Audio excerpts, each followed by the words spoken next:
Existe aí possibilidade de quando o perito do INSS ele não pode negar a incapacidade. Tem muita gente que não sabe disso, mas é uma esperança. E você aí que está montando um pedido de benefício, ou você que vai participar de uma reavaliação, é a hora de você prestar atenção num conteúdo desse.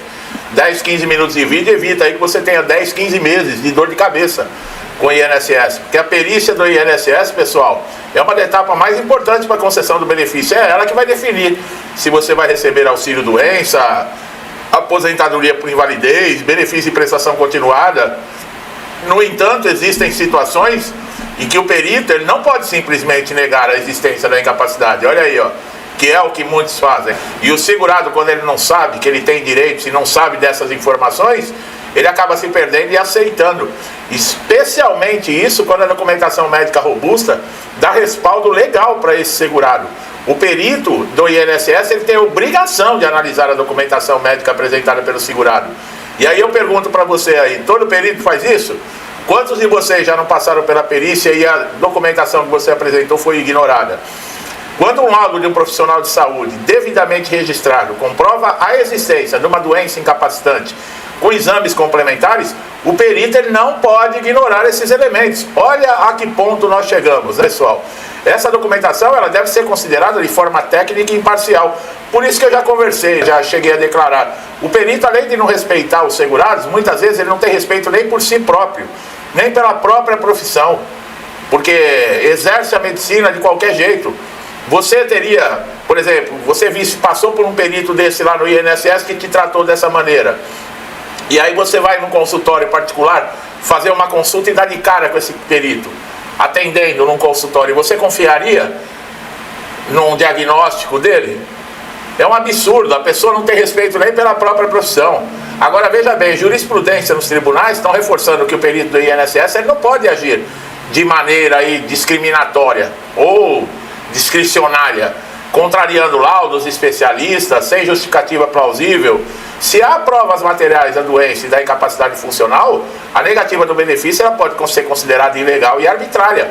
Outro fator importante é que quando o segurado possui uma doença considerada grave por lei, como câncer, doença cardíaca avançada, transtornos mentais severos, nesses casos, mesmo que a aparência física do paciente não reflita a gravidade, a lei garante prioridade na análise diferenciada.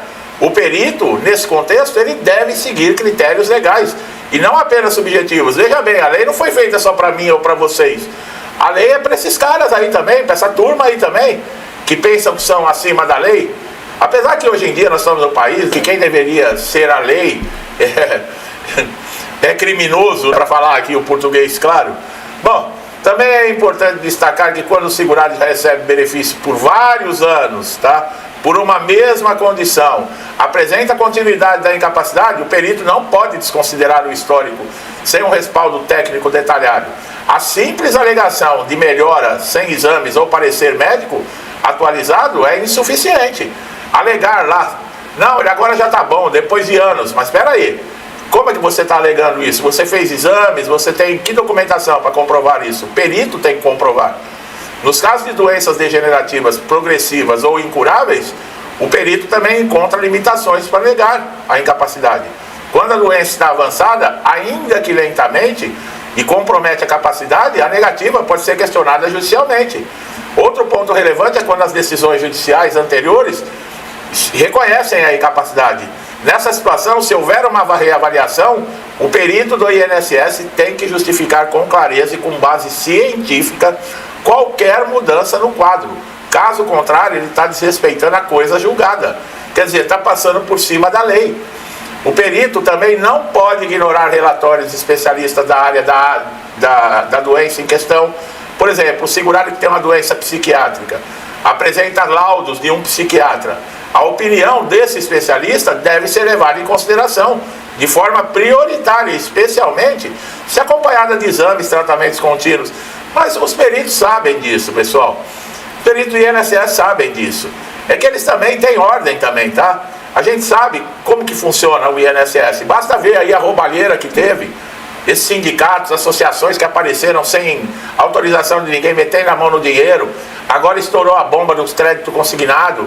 E o INSS é o seguinte, a ordem é que corta na carne, só que não a carne deles, corta na carne do segurado. Essa é a ordem, para sobrar dinheiro, porque senão a bola de neve cresce, fica muito grande e chama atenção. Em muitos casos, segurados que não possuem condições de expressar corretamente, por exemplo, durante a perícia, acabam sendo prejudicados. Porém, se houver documentação explicando a limitação cognitiva, a comunicação do perito, ele não pode basear-se exclusivamente numa entrevista presencial. Além disso, o segurado que está em tratamento contínuo, com uso de medicação controlada, afastado do trabalho por orientação médica, o perito ele precisa considerar esse contexto clínico antes de emitir o contrário, tá? O parecer da incapacidade. A reabilitação também entra, tá, como um fator determinante.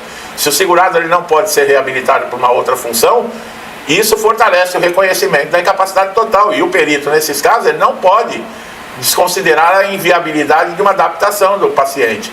Outro fator crítico ocorre no ambiente de trabalho, tá?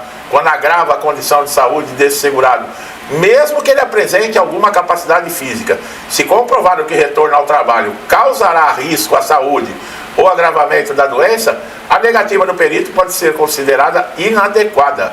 O princípio da dignidade da pessoa, previsto na Constituição Federal, deve se nortear na atuação do perito do INSS.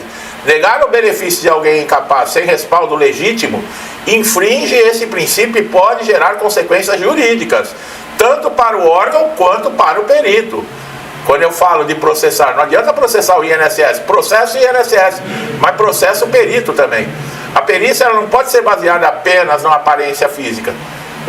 A pessoa chega lá, você está coradinho, que é assim hoje que é feita as perícias, né? Ah não, você está bem, ó, você está com a pele corada.